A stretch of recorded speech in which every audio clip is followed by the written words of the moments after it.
Nako, breaking news, no?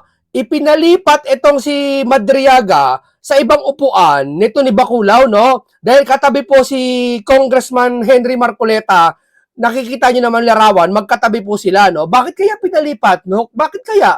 Bakit makikita yung mga dapat makita? Hindi, tanong na naman, no? Ito po ay pinost po ni matandang tulpo, ang sabi, ipinilit ni Sagip party list Paulo Marcoleta ang sarili na tumabi kay Maramin Madriaga. Mali na kagad eh. Diyan po sa pwesto na yan, hindi po pasapilitan niya kung sino katabi mo. Hindi po yan, oy, doon ako ha. Hindi po ganun yan. No? Pero inilipat si Madriaga sa upuan sa tabi ng taga-Commissioner Audit COA, Philippine Statistics Authority PSA. Bakit nagpumilit si Congressman Marcoleta na tumabi kay Madriaga? Bibigyan mo ng issue, bakit nga ba? O sige, ako magbibigay ng issue. O bakit pinalipat? Hindi si Marcoleta ang nagpupumilit diyan. Ang tanong, bakit pinalipat 'yan? Si Madriaga. Hindi si Henry Marcoleta ang nagpupumilit diyan na tumabi. 'Di ba? Una-una congressman si Marcoleta eh, 'di ba? Kahit anytime yan diyan talaga yan, sanay na sa mga ganyang hearing yan eh. Ito first time ni Madriaga sa hearing eh. 'Di ba? So ibig sabihin, may something, ya. Diyan pala may something na. Oh. Kayo na humirit, bakit may something, no? Lagi nyo na masisiraan ng mga Marcoleta eh. Bagay, mga Marcoleta lang naman talaga ang pag-asa ng Pilipinas eh. Kayo, puro daldal lang kayo. Di ba? Yung Pinklawan, nagmamasid. Kayo, anong ginagawa nyo? Pagdudahan, yung mga 18 baris, mga mali-maleta. Samantalang si Madriaga, nakakulong, inimbitahan nyo, okay, ya? Okay ang congressman kaysa kay Pinky, no? Pero yung congressman, di okay pagdating sa 18 baris. Bakit? Bias sila eh. Hindi nila iniimbitahan eh. Dapat pagkatao, sige, granted, naniniwala kami. Okay, dyan nyo si Madriaga, papuntahin si Congress. Dapat papuntahin nyo rin, syempre 18 Marines ha. Dapat imbestigahan nyo rin. Kaso ayaw nyo. Kasi bias ang bias yung ganyan. Kung si Sara lang, o sige, granted, si Sara ng Urakot, granted. Eto mali-malitang issue na to, hindi nyo imbestigahan? Ha? Sabi nila, Duterte daw may kasalanan ng mali-malita. Hindi, imbestigahan nyo rin. Duterte pala eh. Di ba? O di ba? O ayaw nyo nun? Ayaw nyo nun mga Duterte madidiin lalo? Imbestigahan nyo, di ba? O bago tayo magsimula. Ha? Malinaw. Si Representative sa Marcoleta, hindi siya nagpupumilit. Ha? Yan ay may something lang dyan. Bakit si Madriaga inalis kay kay Paulo Henry Marcoleta representative? Di inalis siya. Di ba? Kayo na bahala humusga. Pero para sa akin, ang husga kasi, parang iba eh. Parang dito kasi, makikita nyo mamaya, parang ginagamit yung sa itang provision question. Probing question, parang gano'n. Ata ginagamit ngayon, no? Na para shield. Para sa akin, shield. Shield, para hindi matanong yung yung saksi. Di umano kuno. Di ba? Sana all. Sana all. Di ba?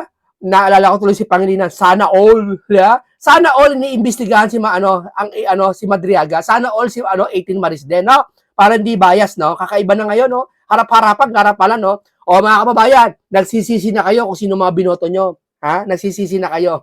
Yan, yung mga yan, di ba? Harap-harapan, niloloko tayo. Pinararon tayo. Saka wag nyo sasabihin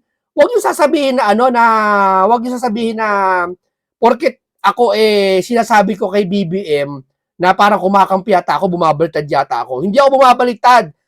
Inaalalayan ko kayo na huwag kayo ma-fake news. 'Di ba? Kasi pag na-fake news kayo, makukulong kayo. 'Di ba? Ang dami sasabi sa akin. Anong sabi sa akin? Munting kaalaman, bumabaliktad ka na. Bakit mo pitatakpan si BBM na may sakit? Wala naman talaga sakit si BBM eh. Ba't yung pagpipilitan sa akin na may sakit si BBM? Di ba? Ano gusto nyo? Sabihin ko may sakit si BBM? O then, natuwa kayo dahil gusto nyo yung narinig nyo? Hindi ganon. Di ba? Dapat dito, patas tayo dito. Hindi tayo bias dito. Di ba? O, ganit tayo sa kanya dahil dami niyang kakulangan. Pero pagpipilitan nyo sa akin na may sakit si BBM, hindi ko sasabihin niya bakit. Wala naman sakit. Nagpakita na nga yung tao eh. Di ba? Nagpakita na nga eh. Oh, ang issue dito hindi naman yung sakit niya, 'di ba? Kundi yung mali-malitang pera na kung saan di umano siya daw nagsabi na muno na mahiya naman kayo. Oh. Okay, tapos na 'yan. Wala tayo diyan. Kalimutan natin 'yan, ha. Dami na kasi nagko-comment sa akin, bumabaliktad daw ako. Anong bumabaliktad? Wala noon, ha? Sinasabi ko totoo, baka o sige, bahala kayo. Ipagkalat niyo na may sakit siya. Kayo, mapipake news kayo, makukulong kayo. 'Di ba? Ganoon ka simple lang 'yun. Oh, eto painggan natin tong si Abante tungkol dito sa kanyang ewan ko ba? Ewan ko nagsama-sama to si Abante, iba-iba sama-sama lahat sila. Oo, ito talagang sana pagkatapos nito yung 18 Maris naman kung may pagkakataon pa, no? Salamat po, Madam Chair. Nabanggit mo sa supplemental affidavit mo, Mr. Ramil Madriaga, Mm. babasahin ko ano po, mula doon sa number 14. Ang sabi niyo sometime in 2021, PRRD gave me. Teka muna, nakalimutan ko ipakita. Sige, nakita ko. Para maigi pa tayo, nakalimutan ko ipakita. Sorry. Para kumpleto tayo sabihin, bitin eh. Ito yung paglipat, baka sabihin fake news tayo kay Marcoleta eh. Ito yung pagkakataon na video na kung saan nilipat si ayan na. Pakinggan nyo. BJMP.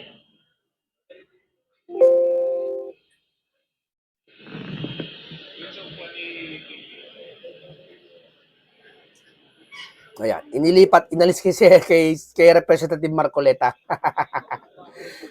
Para sigurado nga naman, no? Baka kasi mabulungan ni Marcoleta eh. Yan ang mga hinala, yung mga yan eh. Hinala nyo eh, no? Oh. Bakit? Kung talagang walang kasalanan, kung talagang may totoo yung sasabi niyan, wala kayong mangingilag. Parang sinusurbo nyo lahat, no? Parang lahat na lang sa inyo, no? Sa inyo lahat ng pabor, no? Okay lang yan. Maybe he should just sit, excuse me, in between PSA and Attorney Camora. Please bear with us, Mr. Madriaga, in between PSA and Attorney Camora.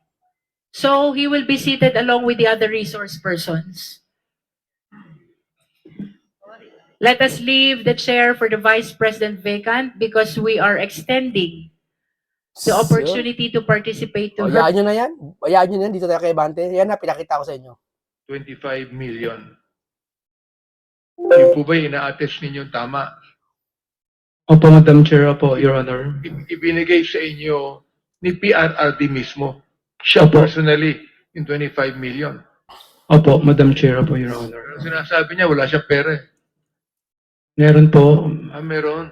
Huwag kayong magkokomentong gano'n, Mr. Sinabi niya wala kayong pera eh. Yun ang probing question. Yeah? Huwag kayong magkokomento ng gano'n. Aside comment na yan. Basta tanong niyo sa kanya kung kanino galing pera, kung ano ba yan. Okay. Sabi niya wala siyang pera eh. Para lumalabas kasi para may diadala kayong topic eh. Huwag gano'n. Madami po. Itong 25 million na ito, Madami daw pera. Oh, madami talaga. Isipin mo, isipin niyo lahat ng politiko madami naman talagang pera eh. 'Di ba? Totoo lang kasi bakit? Sa Senado, may mga negosyo yan eh, 'di ba? May mga yan eh, may mga hindi natin alam na sasabing kurakot, saan nila kurakot yun Pero iba, magtaka ka. 'Di ba? Yung 300 million na pera, 2 years lang 4 billion. O, 'di ba may congressman si Tamba? Tignan niyo yung salin. Wala namang business, lumobo yung pera.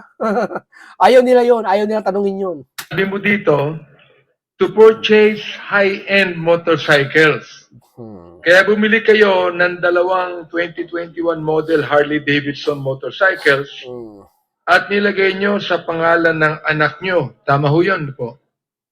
Opo, sa akin po, tsaka sa anak ko. Tapos, bumili po kayo ng Ducati motorcycles, nilagay nyo naman sa pangalan nyo. Opo, Madam Chair. Opo, Your Honor. Okay. I am sure na ito pong mga binili nyo, meron pong OR and CR to, di po ba? Opo, Madam Chair. Opo, Your Honor. Yung po ba itinatago ninyo? Opo. At ilalabas nyo po sa tagtang panahon? Opo, Your Honor. Okay. So, Madam Chair, pinapaliwanag po ng ating resource person dito na tinatago po niya ang OR and CR ng dalawang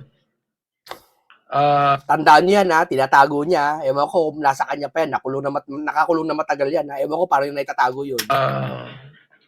Baka nasa bahay ng asawa niya o ang pamilya niya. Harley Davidson motorcycles na nasa pangalan ng anak niya at yung Ducati motorcycles na nasa pangalan niya. Ayan po, gusto ko lang sabihin na ito po ilalabas niya, no? Gayon din yung mga binili mo na mga Yamaha, di ba? Opo. Ilan yung nabili mo nakalagay dito? Pito po na brand new na Yamaha NMAX. Oo. Yun din po ba nasa pangalan ninyo? Ay, hindi po, sa mga leader na po ng isip.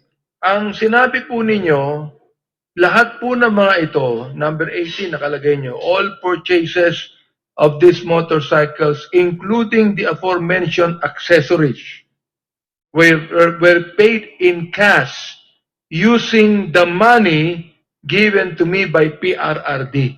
Opo, Your Tama po Honor. ba yun? Opo, Your Honor. Akala ko wala siyang pera. Madami po. Marami siyang pera. Opo. Gusto ko lang pong ipaliwanag na marami palang pera si PRRD. Huwag ka comment ng ganon. Hindi ba ibabawalan to, Luistro? Hindi pwedeng ganon. Huwag ka, ano yan eh, para lumalabas eh, kung gusto mo may papasukin kang sentence niya, papasukin mo. Huwag ganon. Hindi Mali yun, Paul yun, po si BP Paul yun, Pastora. Sara nagbigay sa inyo. Hindi po. Alright. Hindi daw si BP Sara. Ngayon, the fact na pwede niyong ibigay, siguro, Madam Chair, hindi lamang dito sa committee hearing na ito, kundi kung na yan po ay nasa Senado na, ay pwede mong ibigay yan. O pwede mo rin ibigay sa amin ngayon para makita po namin. Ngayon, yung pong Pag yan na kay Senator Marcoleta dumaan na, titignan ni Senator Marcoleta, hindi kayo lulusot kay Senator Marcoleta. Hintayin nyo, hindi kayo lulusot doon sa mamang yun. Kinakita nyo paano niya na ipaliwanag yung gas, yung mga langis, kung saan napunta yung ibang, lumaki kagad, lumubog agad yung presyo ng langis, pati yung WPS, di ba? Napaliwanag niya. yung ring binanggit, Si Carpuet, ayaw humarap sa debate ni Carpuet. Hindi kayo lulusot diyan kay si Senator Marcoleta. na 175 million. Siya pala, ito pong 25 million na ito po ba ay personal na pera ni Presidente, dating Presidente, o ito po kinuha rin naman sa gobyerno? Personal po. Personal. Opo. Hindi po sa gobyerno yan. Hindi po. Okay. Di mo tataka ngayon. Honorable Abante, the last question is a probing question already. Nako, probing question na naman. Bakit? Napapatunayan na hindi totoo? Ano ba naman to? Hindi ito yung probing question nasa batas yan, dapat nasa scope yan. Na kung ano lang dapat pag-usapan nilalayok. Di ba? Pero bakit nakakaratakot? Pinoprobing question mo tuwing nagkakaroon ng labo yung usapan. Halimbawa, yan, o hindi tinanggi pala, tinanong pala, hindi pala galing sa pera ng Duterte, hindi sa kaban ng bayan. So, lumilinis ang pangalan ng Duterte. Bakit pinoprobing question? Sko po. So may I solicit a motion to strike out from the record the last question and the last answer of Madriaga Tulad po ng as to the nature of the money that was handed to him. tulad po ng sinabi ni Congressman Rufus, I submit to the Yes, may I solicit a motion? So move, Madam Chair. Abante, ano ka na, bumalitad ka na, Pastor. Alam ko mabuting puso mo. Alam ko nagbibiblia ka. Naniniwala ako pag nagbabasa ng Biblia, mabuting puso ng isang tao. Alam mo yung katwiran ko di ba? Hindi alam natin pag nagbabasa ng Biblia, alam mo yan, Pastor, hindi pinangingibabaw ang galit. Pinangingibabaw ang katwiran at pag-ibig. Masama man ang tao at kaharap mo, ang pag-ibig pa rin pinangingibabaw. Alam mo yan, Pastor, alam mo yan. There's a motion to strike out from the record the last question on the nature of the money that was handed to Rabil Madriaga. Is there a second? Same has been seconded. Any objection? Hearing none, the motion is approved. Please Okay. strike out from the record. Pwede ko bang ituloy po? Madam Yes, Chair? you may proceed, Honorable Abante. Yung pong 175 million na ibinigay ni Lin Wei Xiong, siya po ba ay gusto ko lang malaman, Madam Chair, baka probing na naman to. Probing na naman to. Tingnan na nyo. Kita nyo, probing na naman to. Bakit sa tuwing para lumalabo ang usapan, pinoprobing mo? Tanong ko lang Diba? Ito That's pong why si- please be very careful. Sila Make yung- sure that your Gusto ko lang- question is pwede already ko in the sabihin- affidavit. Pwede ba tanongin dito? Hindi, ma'am, kasi ngayon lang ako nakakita ng pala gamit ng probing question. Kasi yung probing question po, dapat magtatanong ka doon lang batay sa scope ng pinag-uusapan. Hindi maiiwasan yun eh. Yung nasa affidavit, nangihingi ng paliwanag, nangihingi ng ebidensya. Dapat sa usapan, scope pa naman. Kasi may mga pagkakataon ako, may mga history kasi sa mundo, ginagamit yung probing question na yan sa pantakip, sa pang-shield. Kapag yung isang nasasakdal medyo bumabango na, oy, proving question yan. Halimbawa, pag sinabing ganito, nakita mo ba si Duterte na pumasok sa kwarto? Halimbawa lang gusto nila makita pumasok sa kwarto. Sinabi ng witness, ay hindi po pumasok sa kwarto. Proving question. Kung itong Bakit bumabango? Lin Weisiong ay isang Chinese president? O- I think that will be a probing question also because that is outside the context of the affidavit of the Walang yan, bro. Ano yan? Hindi nag-hearing pa, ma'am. resource person. Alright. 100 million po ay galing kay Maestrado Lim. Tama ho ba yun? Sinabi Tama mo? po, Your Honor. Ito po bang mga pondong ito, may mga kasamang dokumento? Kaya may affidavit, yung paliwanag, nangihingi, spread ng question. Abay pa proving question ko po. O deed of donation or acknowledgement receipt sa Pero yung kanina, sinabi ni Abante kanina, na inaalam niya lang kung mayaman si Pangulong Duterte, hindi proving question yon. Bakit? Kasi kasiraan ng Duterte yon. inyong pagkakaalam. Is that stated in the affidavit also? Nakalagay din po. Opo, Wala. Madam Chair. All right, you may proceed. Ang hirap. Mo, nahihirapan si Pastor magtanong. 100 million po. At saka yung 175 million, through phone calls lang po yun na to pick up para gamitin namin pondo sa EC Pilipinas, Madam Chair. Oo. Okay. Doon po sa pictures ng Annex A, nakalagay po ba ito sa inyong supplemental affidavit? Ito pong manager's check? Nakalagay din po ba ito sa inyong Opo. supplemental? Ano po itong manager's check na ito? 84,200,000. Ano po nakalagay sa inyong supplemental affidavit? Tungkol po dito, pakita nga natin. Can we flash that portion of the affidavit, subject matter of the clarificatory hearing?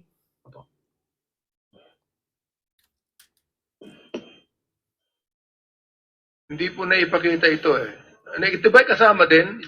Yung 4.8 million na manager's check. Kasama rin to sa inyong supplemental affidavit. Opo, kasama po. Kasama rin po. Medyo mapakita natin. The allegation of the 4.8 million in the affidavit.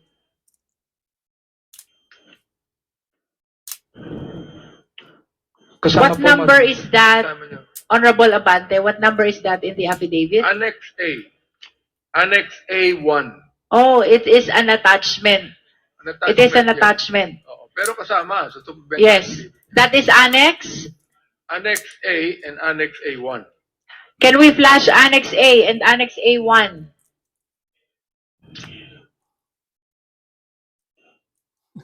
Bakulon.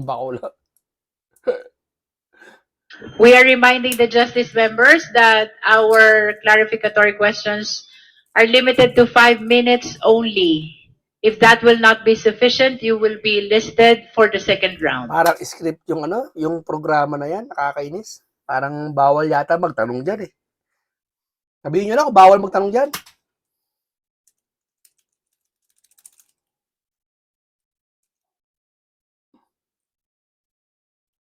Wala ba? Annex A and Annex A-1. These are attachments to the impeachment, to the supplemental affidavit of Mr. Madriaga. Kindly flash. There. Ayan. Okay, Pero let's start hindi- with Annex A. Hindi nyo po nailagay sa inyong supplemental affidavit kung sino nagbigay sa inyo. Itinawag po ni dating Presidente Duterte na pick upin ko po sa safe house namin sa Eastwood. Yung 2 cheque, tsaka cash. Pero 2 cheque po na yan, hindi ko po na ipinalit kasi wala po akong account sa land bank. Tsaka masyadong malaki po. Alam ko po pwede akong ma-imbestigahan sa Hindi, pero AMLAC. check eh. Diba? May check na nga, iimbestigahan ka pa. Ba't iimbestigahan? So, walang bigat yan. Diba? Apo. Check eh, no? Apo. Ang bigat na sinasabi mo, ay baka sa AMLAC, ganun. Opo, yung inisip ko po pag dineposit ko po, Madam Chair, pwede po ba nating ipatawag ang ilang mga pangalan dito nabanggit ni Mr. Ramil Madriaga? For example, like si Antonio Musaya, si Colonel Nolasco, si Colonel La Chica, pati yung Gina Acosta.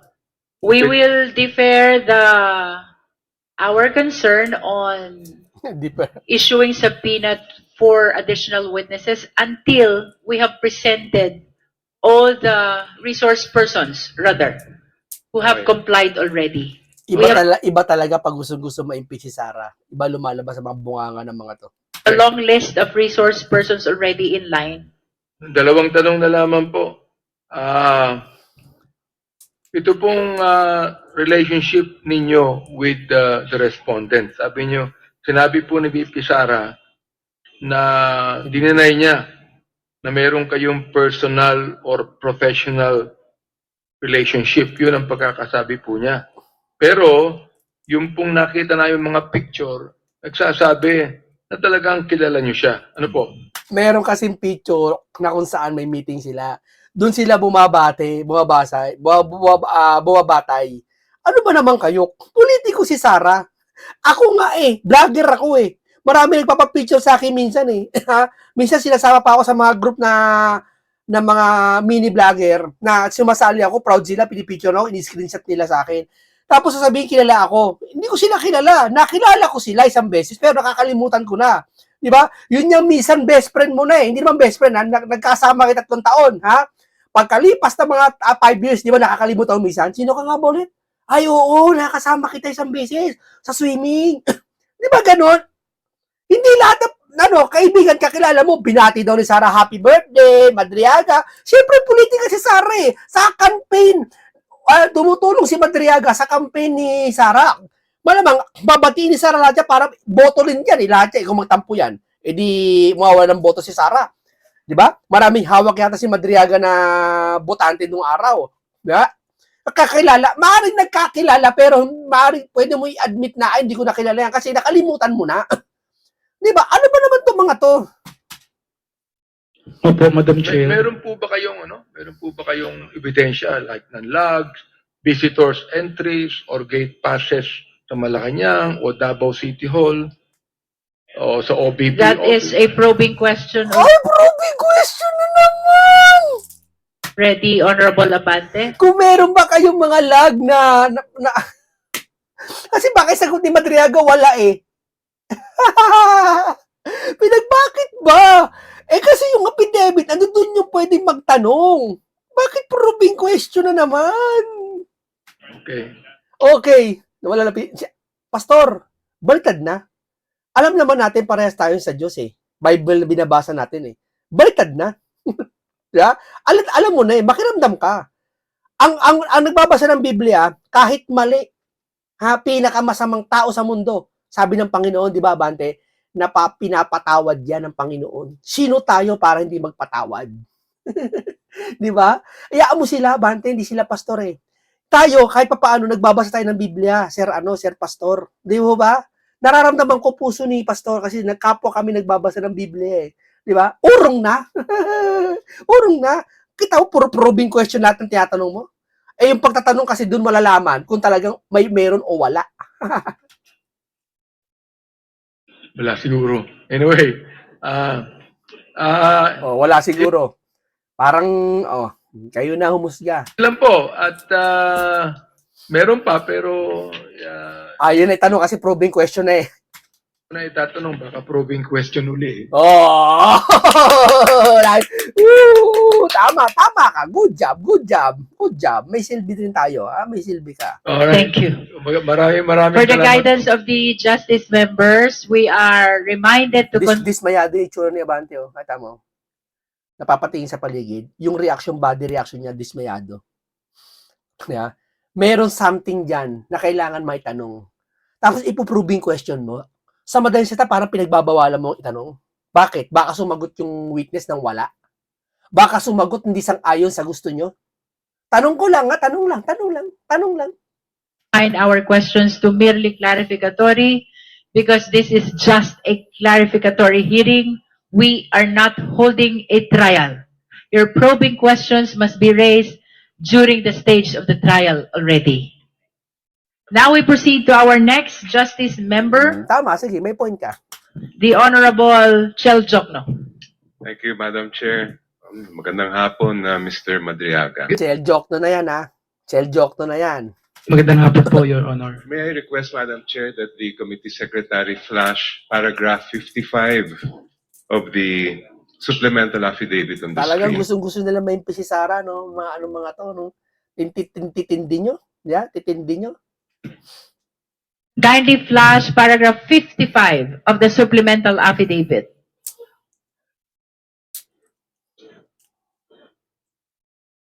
Sabi po ninyo, Mr. Madriaga, I quote, in the morning of December 20, 2022, Sarah called me and said, Sir Ram, please coordinate with Colonel Nolasco, etc. Sino pong Sarah ang tinutukoy niyo dito? Si Vice President Sara Duterte po, Your Honor. Okay. Ngayon, saan ka tinawagan? Sa landline ba yan o sa cellphone? Sa cellphone ko po, yung designated na cellphone ba ginagamit namin. Yung cellphone na yun ba ay prepaid o postpaid? Prepaid po yung bigay po ni Presidente sa akin. Honorable Jokno, please refrain in raising probing questions. Huwag na magtanong! Well, may I just explain why? Dito kasi sa paloob sa affidavit niya, kailangan may malaman yung cellphone na postpaid ba to o prepaid. May gusto kasi malaman si Shell Jokno dito. Probing question. I'm asking these questions, Yes, Madam Chair. but nonetheless, kindly Yes. confine our question to Oo. the contents of the affidavit. For Sa content kasi, ay, Diyos ko po! Diyos ko po! Halimbawa, sa affidavit nakalagay, mga magulang mo. Ha? Siyempre, tatanong mo, yung magulang mo ba, eto, sino kapatid nito? Magtatanong ka eh. Kasi sabi mo, probing question. Bakit ayaw mo may malaman? the committee to fulfill its duty of determining whether Mr. Madriaga is telling the truth or not in his affidavit, it would be good if we could have some independent corroboration of his statement. Yes. For example, if a witness were to say, tinawagan ako, at may papakita niya halimbawa yung kanyang cellphone na na-save niya noon na meron talagang pumasok na call, then we can reasonably say, nagsasabi yan ng katotohanan. Tama. Or if, for example, the cellphone records will attest, kung Tama. let's say postpaid ang kanyang account, Tama. na talagang may tumawag sa kanya ng ganitong araw, again, we will be able to fulfill our duty and say, talagang nagsasabi ito ng katotohanan. At the same time, we can also, through the cell phone records, Tama. assuming, let's say, Oh, it's a postpaid, even identify kung nasaan lugar siya noong Tama. certain day and time. Modern days na tayo ngayon. Ha? Pwede ma-detect kung nasaan nyo. Kung iPhone yan, pumunta ata sa Apple, dun sa, hindi ko alam kung sa company ng Apple. Di ba nalalaman pag yung iPhone mo na-snatch, pwede mo ipa-deactivate kagad yung cellphone para wala nang silbi yun. Di ba? Parang ganon. Lalo pa kayo texting. Di ba? Alam ng mga nag-iPhone yan. Alam niyo yan. Ha? Ngayon dito, iPhone daw gamit. So, may mga save doon gallery na kung saan, pag binuksan mo yung iPhone, makikita mo yung gallery. Yung, bagaman itong usapan na to, wala sa affidavit, sa content ng laman ni statement ni Madriaga, tatanong mo to kasi yung statement ni Madriaga affidavit, nanghihingi ng paliwanag. At yung paliwanag na yon pwede manggaling sa pamamagitan ng tanong. Tapos sabi mo, probing question. So that's why I'm asking these questions, simply for us to be able to fulfill our duty Honorable of assessing Jokno. the truth. But I do have just a few more questions, if I may, Madam Chair. Of course, Yes, please. if it is probing, I will submit to the discretion of the court, of the Honorable Chair. Nabanggit nyo rin sa paragraph 55 na meron kayong natanggap na text message. Tama. Ang Meron. tanong ko lang po ay, na-save nyo ba yung message na yon? Yung sabi ninyo dito na galing kay VP Sara? Meron sa, ang linaw na-save nyo ba? Kasi sinabi niya meron at di ba, meron natanggap yata na message na kay Sara galing. Siyempre, automatic, itatanong mo, na-save mo ba? Tama, kahit sinong tanongin mo, kahit matanda, bata, baby, katanongin mo, automatic, na-save mo ba? Patingin. Ano ba, nag-away kayo mag-jowa? Nakita ko, may jowa kang iba. Nakita ko text, asan patingin? Hanapin mo nga saan. Pag sinabi mo meron, sige, hindi pa namin alabas, idali mo sa susunod. At least meron na, di ba? May ebidensya na. Mapapatunayan talaga nag-text kay Sara. Ha? Painggan nyo ha, painggan nyo. Lahat po ng text niya sa akin, tsaka nila Colonel Velasco, tsaka si former President, nakasave po sa iPhone ko. Yon, nakasave sa iPhone. Ano yung susunod na tatanong mo? Ito, parehas tayo. Hindi ko po ako nagbubura. Dahil yun po yung binigay Sige. sa akin ni Presidente Duterte. Last question, Madam Chair, if I may. Nasaan po yung iPhone na yun? Yung sinasabi? Honorable Jokno, I will lament submit- that I have to prevent you from raising further questions along that line because that is probing already. Paano proving yun? Diyos ko po. Bakit? Pag yung cellphone ba, wala na? Wala na? Kayo na humusga, mga kababayan. Kayo na, humusga. Sorry, but let us always be reminded that this is Wala na makatanong ng Siguro, pag ako nagtanong dyan, probing question din ako dyan. Kung halimbawa, ako congressman, tatanungin ko na mabigat yan eh. Di ba? Si Sara ba? Gaano mo ka-close? That is a probing question. Kasi, yung tanong kasi ni si Jokno, na kung na-save yung cellphone ba, sabi kasi hindi daw nagbubura si Madriaga. Ngayon, tinanong, nasan yung cellphone? Probing question pa rin yun? Siyempre na-save tatanong saan? clearly a clarificatory hearing. Thank you, Madam Hindi ko Chair. magets. Sorry, hindi ko magets tong kwento na to. Hindi ko magets. Are you finished, Honorable Jokno? Yes, Chair. Thank you. Tawa na lang siya. Ganyan ba? Diyos ko po. Now, Kung kaibigan kita, pag pinuprobing question mo lagi ako, sasawayin kita. Mag-away na tayo kung mag-away tayo. Wala akong pakialam. Gusto kong palabasin ang katotohanan dito sa impeachment na to. Kung totoo ba talaga lahat ng binibintang kay Sara Duterte. Okay, maraming salamat po sa inyo. Hanggang dito lang po tayo. Kayo na po humusga.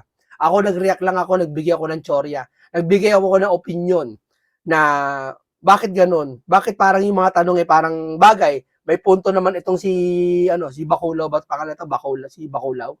Diba? Sabi ni PH Update, Baculaw daw eh. Diba? Okay, maraming salamat sa inyo. Ganito lang po. Paalam sa inyong lahat.